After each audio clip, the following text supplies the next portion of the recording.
Bismillah, alhamdulillah, wassalatu wassalam ala rasulillah, Sayyidina Maulana Muhammad bin Abdullah wa ala alihi wa sahbihi wa man tabi'a sunnatahu wa iqtada bihudah. Subhanaka la ilma lana illa ma 'allamtana innaka antal alimul hakim wa tub 'alaina innaka antat tawwabur rahim. Alhamdulillah, ya Allah subhanahu wa ta'ala kembali mengizinkan kita untuk mendekat kepada wali Allah sebagaimana disebutkan. Tidaklah seorang itu menziarahi nabi daripada anbiya atau wali daripada aulia melainkan izin, melainkan bahkan diundang karena panggilan daripada wali tersebut. Yang mudah-mudahan dengan ziarah-ziarah ini kita kelak dikumpulkan dengan mereka, amin ya rabbal alamin. Kita juga berharap apa yang Allah turunkan kepada mereka daripada asrar wal anwar, Allah juga berikan kepada kita. Melanjutkan apa yang kita kaji, ya kajian singkat ini kalam al-Imam Ibn Athaillah Sakandari. Kemudian beliau sekarang ini menjelaskan tentang kemuliaan sejati itu ada di mana. Qala Sayyidil Imam Al-Arif Billah Ibn Athaillah Sakandari rahimallahu rahmatal abrar, sami'tu Syekh Abil Abbas Al-Mursi yaqul. Ini gurunya beliau, Abil Abbas Al-Mursi ini gurunya Al-Imam Ibn Athaillah. Beliau mengatakan, saya mendengar guruku Abul Abbas Al-Mursi. Beliau menyatakan kata yang singkat, wallahi demi Allah, ma ra'aitul iz, tidaklah saya melihat kemuliaan yang hakiki illa fi raf'il himma anil khalaq, kecuali dengan mengangkat segala keinginan atau ketamaan bahkan yang terkait dengan makhluk, obsesi kepada makhluk. Demi Allah saya tidak melihat keagungan kecuali ketika terangkatnya orang itu untuk terobsesi kepada makhluk, berhajat fokus hanya kepada makhluknya Allah subhanahu wa ta'ala. Ini beliau ingin mengatakan bahwa hakikat kemuliaan, hakikat kemerdekaan itu ketika seseorang tidak tergantung 100% kepada makhluk, sehingga bahkan dia lupa bahwasanya dia dan makhluk yang dia harap itu semuanya adalah miliknya Allah subhanahu wa ta'ala, sehingga apapun yang diharapkan oleh makhluk tersebutlah yang menjadi pandangan utamanya, sehingga jangan-jangan Allah subhanahu wa ta'ala dinomor duakan, maka orang ini akan menjadi terhina karena dia lupa bahwa keagungan itu adalah ketika seseorang melepaskan segalanya dan memprioritaskan Allah subhanahu wa ta'ala. Maksudnya gimana? Berarti apa yang selama hal tersebut merupakan letaknya ridho Allah, maka dia akan melakukan semata-mata karena Allah. Segala aktivitas semata-mata karena Allah subhanahu wa ta'ala. Bagaimana dia dengan keluarga, bagaimana dia dengan temannya, ya dia membantu atau dibantu, nah itu semuanya berkaitan karena Allah. Tapi ketika seseorang yang justru meninggalkan Allah, meninggalkan kemuliaan dan jatuh semata-mata karena makhluknya, ya, misalnya diajak untuk tidak melaksanakan sholat, ya mau sholat terus gak usah wis, ya, jalan-jalan sewai. Nah, dia semata-mata gimana caranya temannya tadi itu ridho, temannya itu nggak menjauhi dia, maka dia ikutilah. Ini termasuk, kata beliau, ini suatu kejatuhan. Dan ini banyak sekali ya, kita lihat ini semakin kesini orang yang nggak sholat itu seolah-olah hal yang biasa. Padahal ini sangat mengerikan sekali. Wadhkur rahimakallah, dan ingatlah semoga engkau dirahmati Allah. Hahuna qauluhu subhanahu wa ta'ala, di sini atas firman Allah ta'ala, walillahil izzatu walirasulih walil mu'minin. Semata-mata kemuliaan itu adalah miliknya Allah, yang Allah berikan pula untuk Rasul dan untuk hamba-hambanya yang mukmin. Ya. Hamba-hambanya yang mukmin di sini yaitu hamba yang menggantungkan hatinya kepada Allah subhanahu wa ta'ala. Faminal iz alladhi a'azzallahu bil mu'min. Maka termasuk daripada kemuliaan, yaitu apa yang Allah muliakan dengan kemuliaan tersebut terhadap hambanya yang mukmin. Ya, ketika hamba tersebut menggantungkan prioritasnya itu sama Allah, maka Allah akan angkat dia. Warfu himmati ila maulah, dan dia mengangkat segala pikirannya, hatinya, aktivitasnya semata-mata karena Allah, untuk Allah. Wasiqatuhu bihi duna ma siwa, dan keyakinan, kepercayaan, kemantapan hatinya kepada Allah dibanding kepada yang lain. Nah, ini bukan berarti kemudian kita dilarang untuk menjadi makhluk sosial.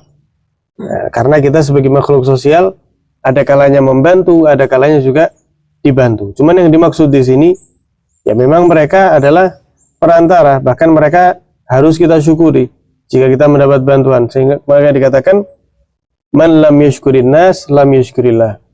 Barang siapa yang tidak berterima kasih kepada makhluk, maka hakikatnya dia sedang tidak berterima kasih kepada Allah Subhanahu wa taala. Nah, namun yang dimaksud di sini, jangan sampai kita itu ketergantungan dengan makhluk itu 100%. Sampai kita itu seakan-akan lupa kalau kita itu punya Tuhan, kita itu seorang hamba. Jadi fokus dengan makhluknya. Nah, ini yang kata beliau, ini bisa menjadikan seorang itu hina di mata Allah. Wastahi minallah, dan malulah kamu, kata beliau, malulah kamu kepada Allah, ba'da an yakuna kasak hullatal iman, setelah memberikan engkau pakaian keimanan.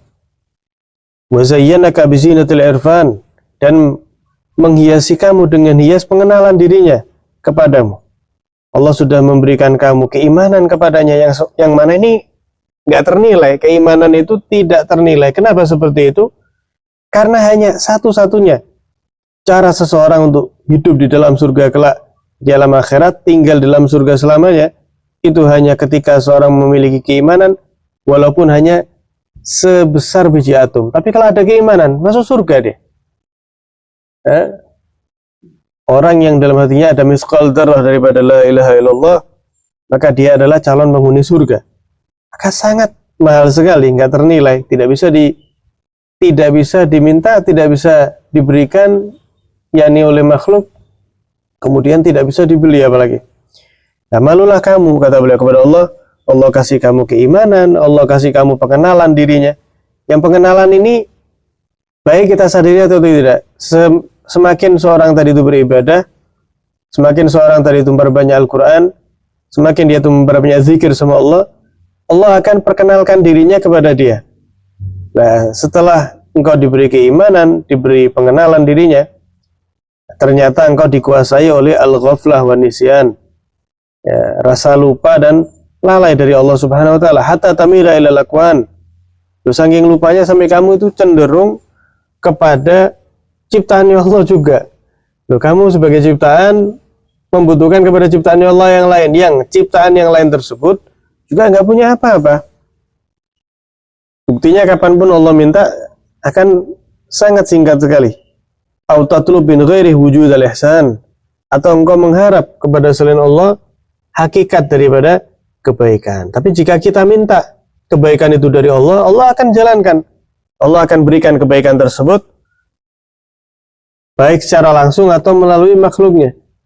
Jadi apa yang dilakukan oleh orang sekitar kita kepada kita, itu wujud ihsan Allah Ta'ala kepada kita. Ya. Di antaranya juga bagaimana Allah Subhanahu wa Ta'ala menutup aib kita. Ya, kita masing-masing juga punya kekurangan. Nah, tapi Allah berbuat baik kepada kita. Wa qabihun bil mu'min, sehingga jelas sekali bagi seorang mukmin an yunzila hajatahu bi ghairi maulah, ketika dia memfokuskan hajatnya kepada selain Allah Subhanahu wa taala. Padahal dia tahu ma ilmihi bi wahdaniyati wa infiradi bi rububiyyati. Padahal dia tahu tentang keesaan Allah, Allah yang Maha Esa di dalam ketuhanan. Wa huwa yasma' qaulahu ta'ala, dan dia mendengar firman Allah, alaihissallahu bikafin abdah. Tidakkah Allah itu sang maha pencukupi hambanya.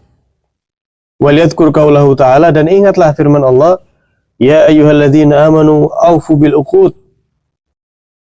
Allah Ta'ala berfirman dalam surat Al-Maidah ayat pertama, wahai hamba-hamba yang beriman, aufu bil uqud, tunaikanlah janji-janji tersebut. Nah, Al-Imam Ibn Athaillah di sini beliau mentafsiri mengatakan, Di antara bentuk penunaian janji itu yaitu ketika engkau tidak mengangkat hajatmu kecuali kepada Allah Subhanahu wa Ta'ala.